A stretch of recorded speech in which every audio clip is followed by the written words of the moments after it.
Hey, this is Steven from Legit Tech Tutorials, and welcome back. I've been out of the game for almost a year now as far as posting. So what I'm going to start to do is start to release videos once a week again.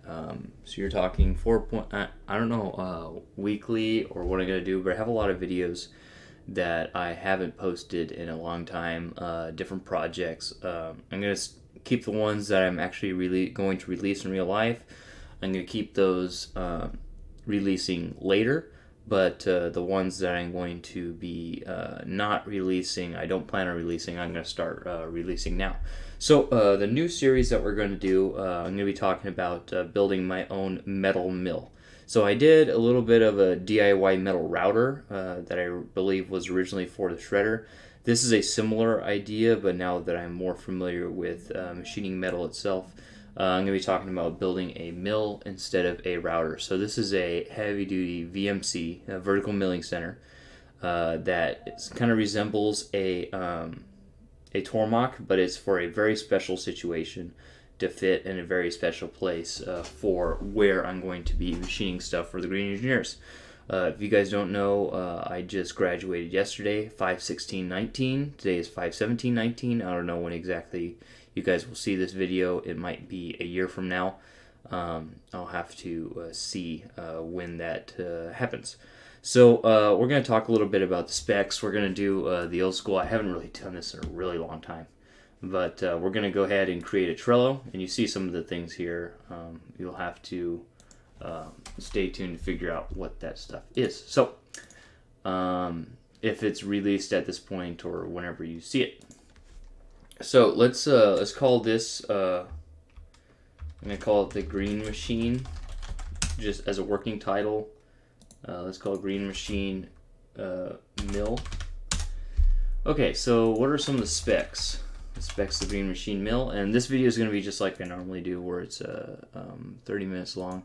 We're just going to kind of talk about what's going to go into this thing. So basically what I have is I want it to fit. I have this shelf, which I'm basically going to start machining out of my house here, as I just graduated, and my dad says that he'll let me use the downstairs in order to use the in order to start my business and kind of build up some money before I go into my own space. So it needs to fit in a 96-inch by 25-inch by 20-inch cabinet. So obviously the 96 inches is how long it is. I need to fit all my machines on that cabinet space. So it's not going to be exactly 26 inches long. It just needs to fit on that cabinet space. So we're going to go through these parameters, but as you see, these parameters are very narrow as far as height. So this is 20 inches tall. So this is tall, and then this is the depth, and then this is length. And so here are a few things that we want to minimize. So we want to minimize weight, because we don't want it to buckle the cabinet. And so, but then again, it's going to be on one of the ends, or it's going to sit over one of the beams. And I might cut a slit in there inside the wood and put a piece of like a T-beam, and then kind of glue it onto the wood there and bolt it down the side, so it keeps it really, really strong, so it won't buckle there. But we want to minimize weight. So we want to minimize weight and maximize strength.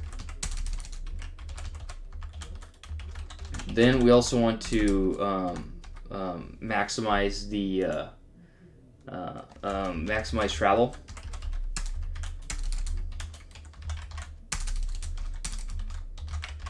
Maximize travel of all axes, X, Y, and Z. And also, this is not necessarily strength. This is rigidity.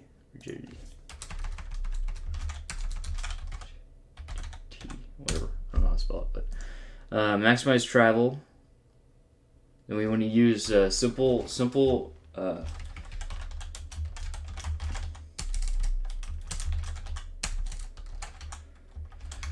control. Software and hardware. and we want to use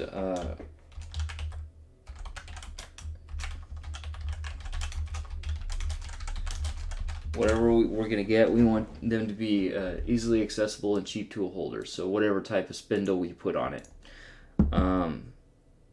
We wanted to use carriages,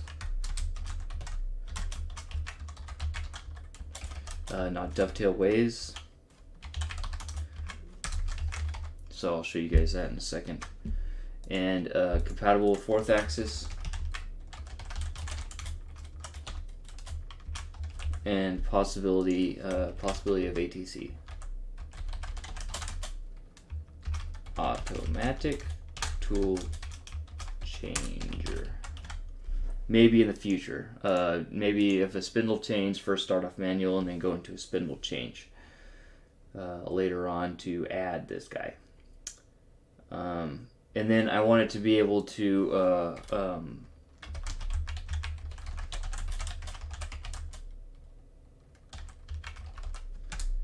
manufactured on manual mill. So I mainly have access to manual mill that will be this size, big enough to manufacture every part of this. So, and most of it needs to be either manual mill or manual lathe.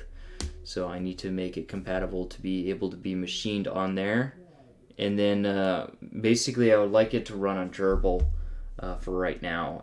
Gerbil and red chili pepper, the UI, or Mach 3, be able to run Mach 3. So I'll have to figure out what I'm going to run. But I'm thinking right now Gerbil is going to be what I'm going to run it with. And then either do manual spindle set as far as RPM, or do some sort of a thing called O-Drive, which we'll talk about as well. So those are kind of the specs of the things that I'm looking to build it out of. So let's talk a little bit about the structure of what I'm thinking the structure will be look like here. So let's go. I'm thinking that it's probably going to be something like an I-beam construction. So I was thinking about doing some sort of cross beam, but that might be a little elaborate for right now. So here, actually we're not looking for an I-beam, we're looking for an H-beam. So this here is an I-beam, right? And then here, this here is an H-beam. So we want an H-beam. Because the I-beam makes it very difficult to put a bolt across. So basically what we're going to do is it's going to be this way, and then we're going to try to make this kind of a shorter section and this a wider section, even though it's not really built that way. Because the reason why we want to do this is that usually when the spindle goes down, let's go ahead and look at some of the some place to get some ideas. So obviously the easiest place to know is Tormach, right?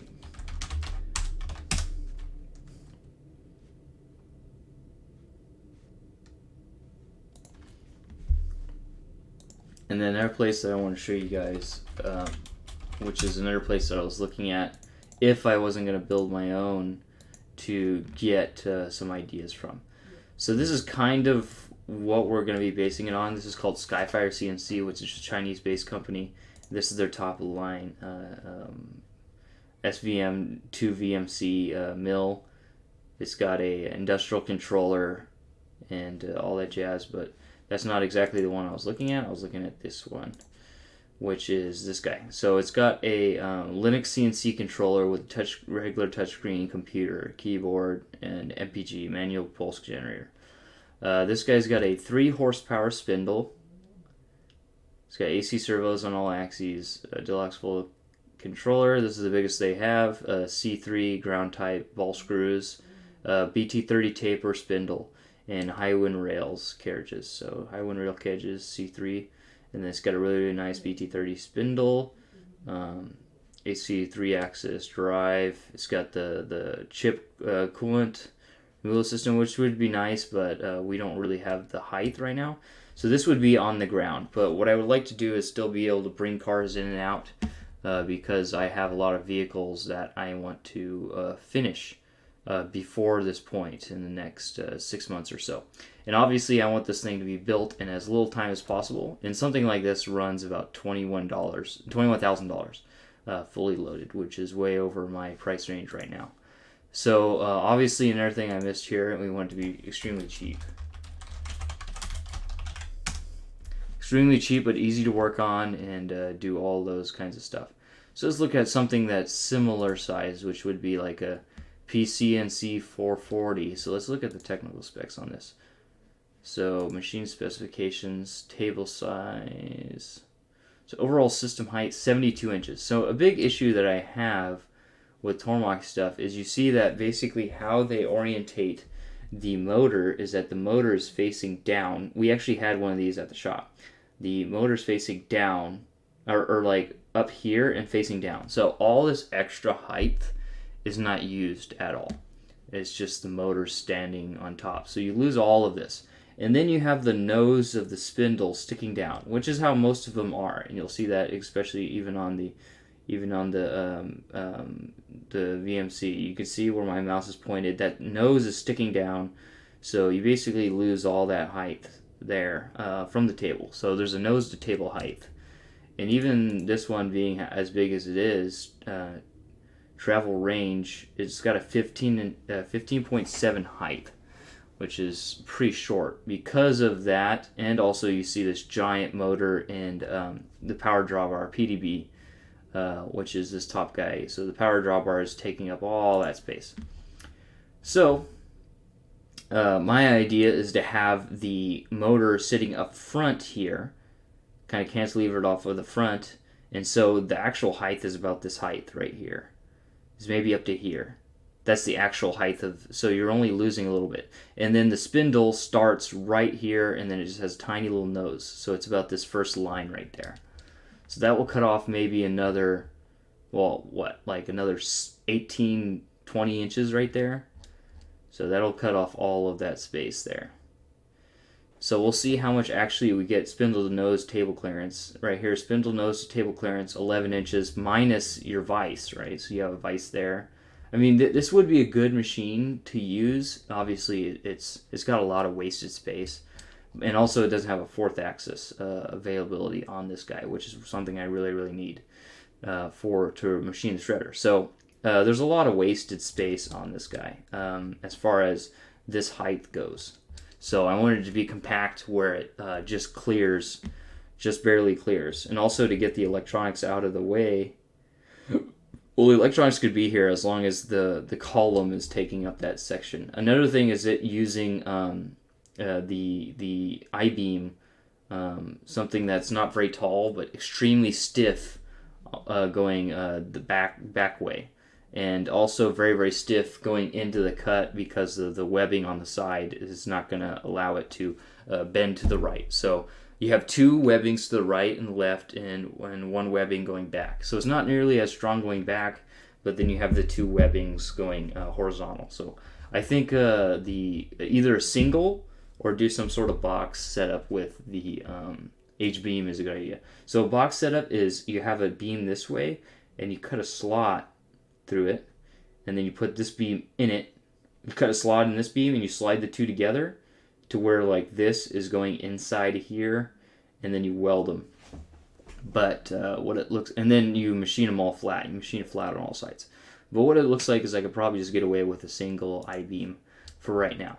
And then obviously I don't want the white beam, the H-beam to be too deep because I only have 25 inches.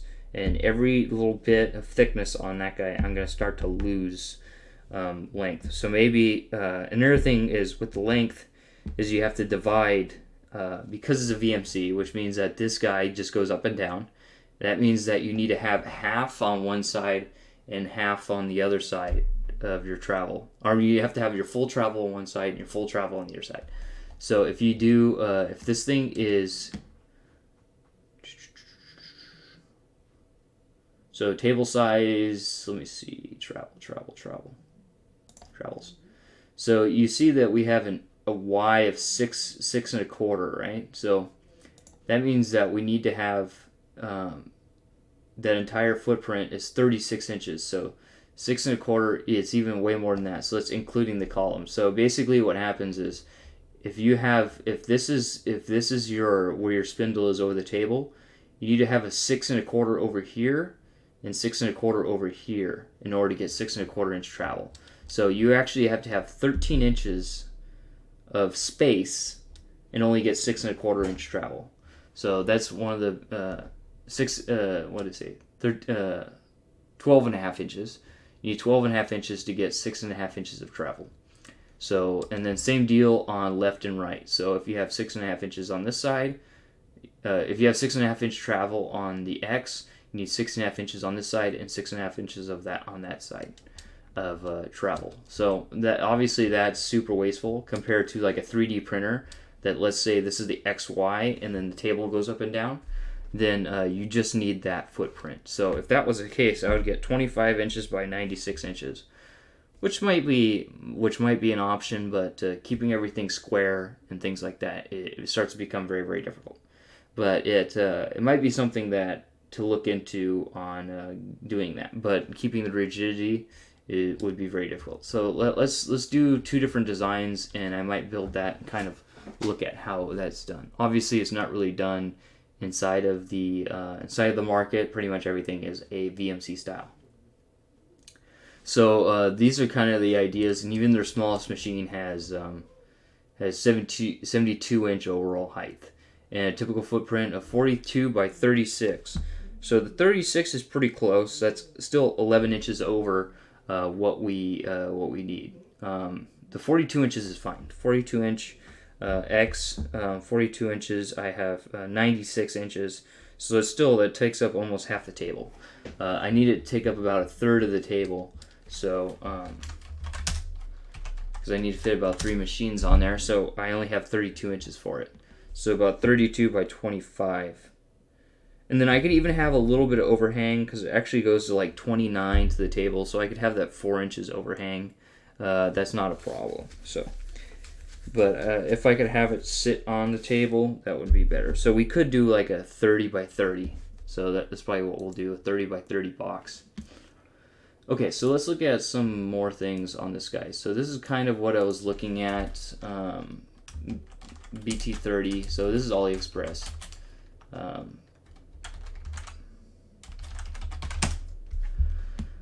So something kind of like this, a BT30 power head. So this is kind of like a cheap BT30 power head. BT30 is a type of spindle taper. So it's a very popular spindle taper. So maybe something like this, or even an R8. But the BT30's got very low as far as how it shoots out. I'm not too stuck on this. So let's just look up power head and see what we have. And these are like something that you would see on a regular machine, but obviously it's way more expensive. You have to have a housing for it to hold it around this flange here, and then obviously I want the clearance here, so I'd probably put it through the top and bolt down. And then you have a non-powered spindle. So this is PDB here, pneumatic power drawbar, or a power drawbar.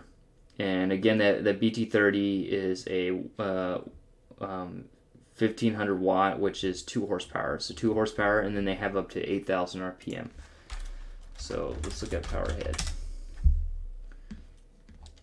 There's a whole bunch of random stuff. Let's look at power head spindle.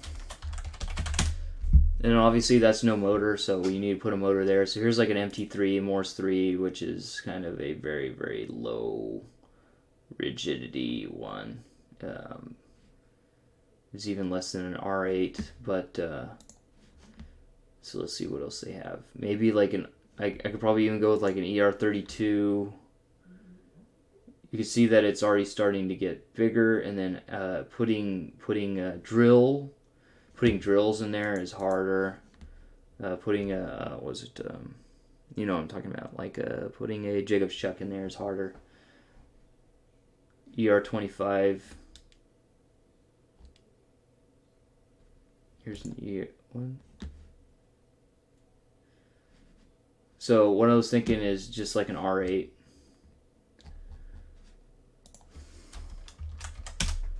Let's see what they have.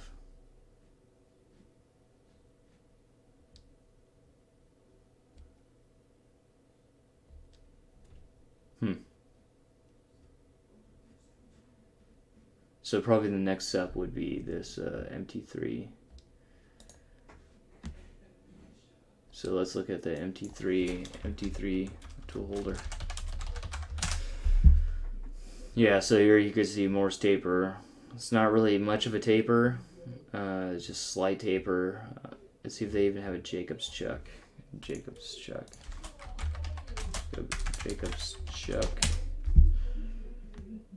Yeah, they do have a Jacobs chuck. So it'll probably be BT32.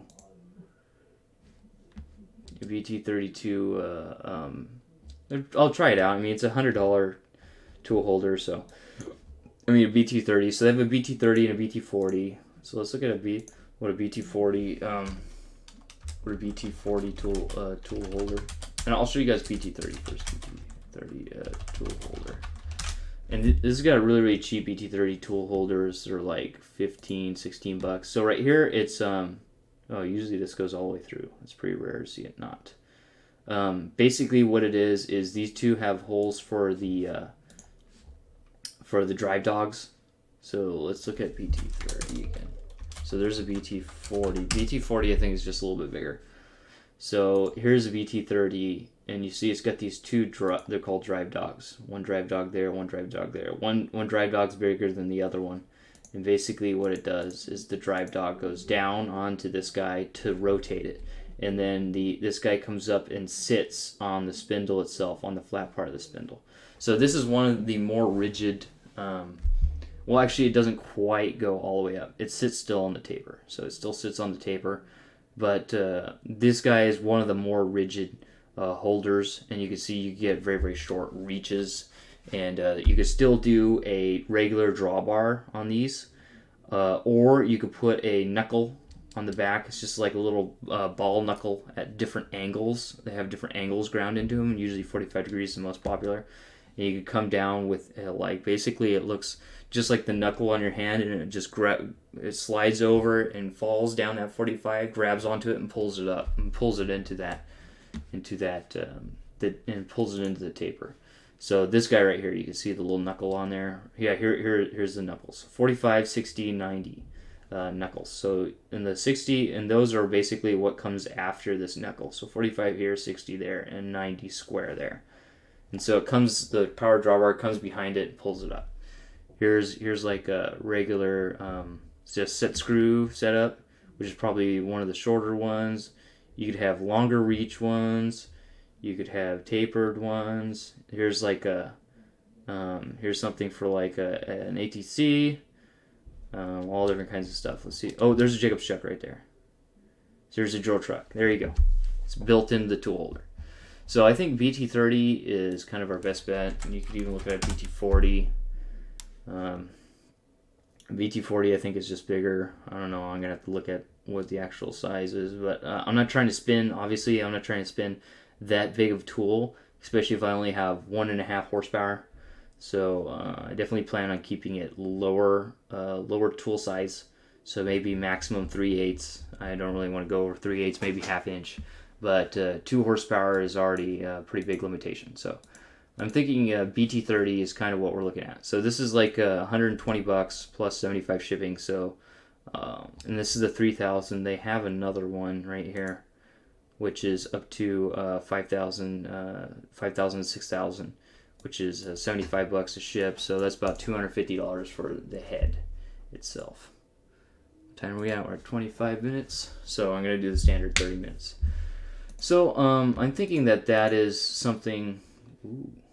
Yeah, see, but you're already in. You're already in kind of the. Ooh, it has pulleys on it. At this point, you're already inside of the price of like a regular one, a regular call it a regular spindle that I showed you earlier, like some of these other ones. But the big reason why I like this is that it already has mounting, so I could just have a big beefy plate that grabs onto the carriages, that bolts onto the carriages, and then this guy just bolt down to it, and then the motor. Let me show you where the motor would mount. So it would bolt. So it has a side, this side right here, that's ground flat. So you bolt through and you attach this surface, So there'll be a plate this size that holds onto this. And then up here you put a pulley. So this guy threads off. It's threaded up here, if you could see that in the image. This guy threads off, and then you put your pulley on here. And then your pulley basically has these two kind of keys. I don't know if it's one key or two key. One key, it looks like. So it has one key on one side, and then you put as big a pulley as you need, and then I'll mount the motor on the front, and the motor comes up and attaches here. So you'll have a through bolt, plate goes here, and then I'll probably machine this also, machine it flat. I don't think I really need to. It just needs to have good enough alignment up here, so if I need to shim it or whatever, that's fine.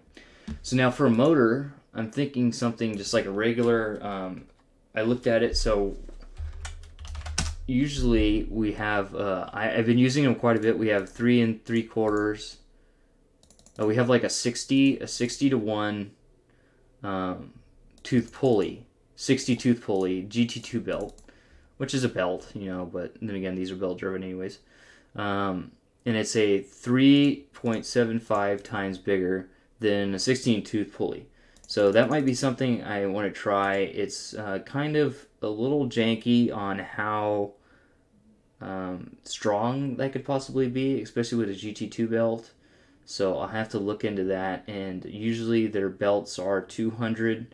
Oh, and here's the drawbar. So it's just basically a screw, right? It's just a regular screw. And you screw it, and you basically, it goes down there, and you, it basically goes down the bottom, and you screw it in there. So obviously you just need clearance for this. So this is where I'm going to lose a lot of clearance, is the drawbar. But you lose the drawbar on most of these machines. Obviously it doesn't have to be that long. So it comes down, and you just do manual. So this is a manual. There's no, there's no like knuckle. But you could do like some sort of screw base, something that comes up over here next to the motor and spins this guy on there and goes into an ATC and grabs it. Because obviously once you get so the power drawbar on the BT30s, it just has a knuckle that goes in there and grabs. And then you have some pneumatic thing that just pulls on it. That brings it down and then pulls on it. So that is what those other spindles have. These ones do not have it.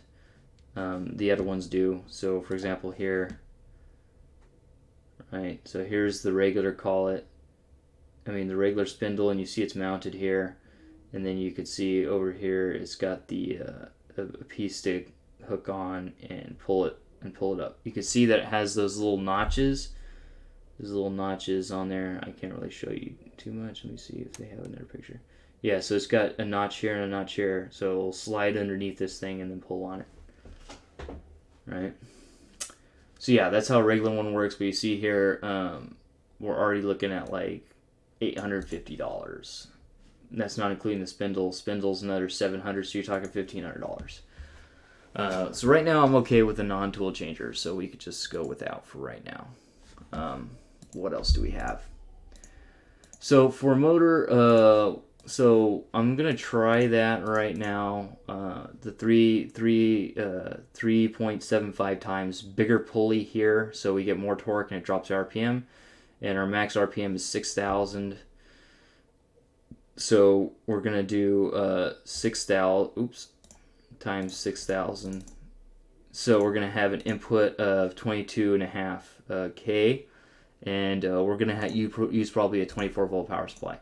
So we need something like 950 kV. So 950 kV, and we're just going to use a brushless DC motor, 950 kV.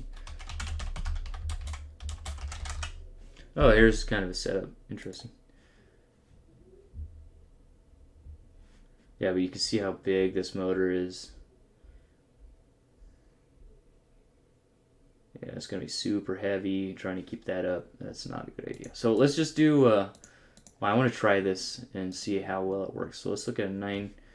So here's something like that. There's a 950 kV motor. But this is really, really small. Oh, here we go, 40 amp ESC, but we need a 6S, so we need a 6S LiPo. So we might have to drop the pulley size. So this, I think I was looking at something like this. 5010, so that's 50. Okay, so here's 6S.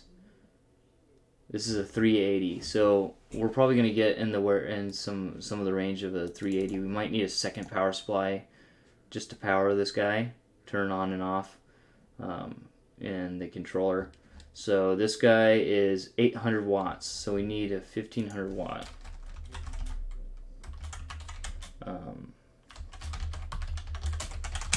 Something that could do a maximum of 1500 watt.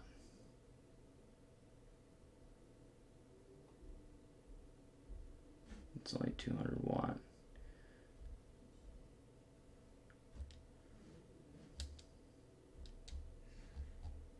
We just need basically a big brushless motor. So maybe we don't go with something as much of a step down. So that way we could run, high wattage. So we need 1.5 kilowatt brushless.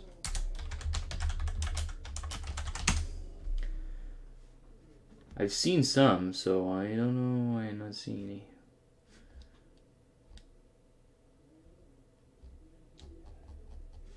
So let's look at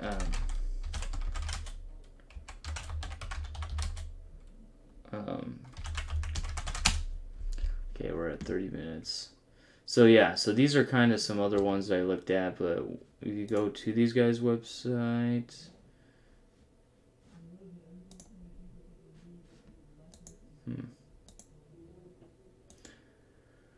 so this is 4,000 watts. So basically, we just want a small one of those. That's a 50 kilowatt, so way too big, but you get the idea. So something like these are, some of them are a couple inches in diameter. How big these are doesn't really matter because it's going outside of the enclosure. So it's not. I mean, it's going forward, which we could have it hover over. But some of these are like 120 millimeters by 100 millimeters. So, that's not very big. There's 3 to 22S. Obviously, we just want 24 volt. These are 100 volt. And the ESC goes up to 500 amp. And it just takes PWM to turn it on and off.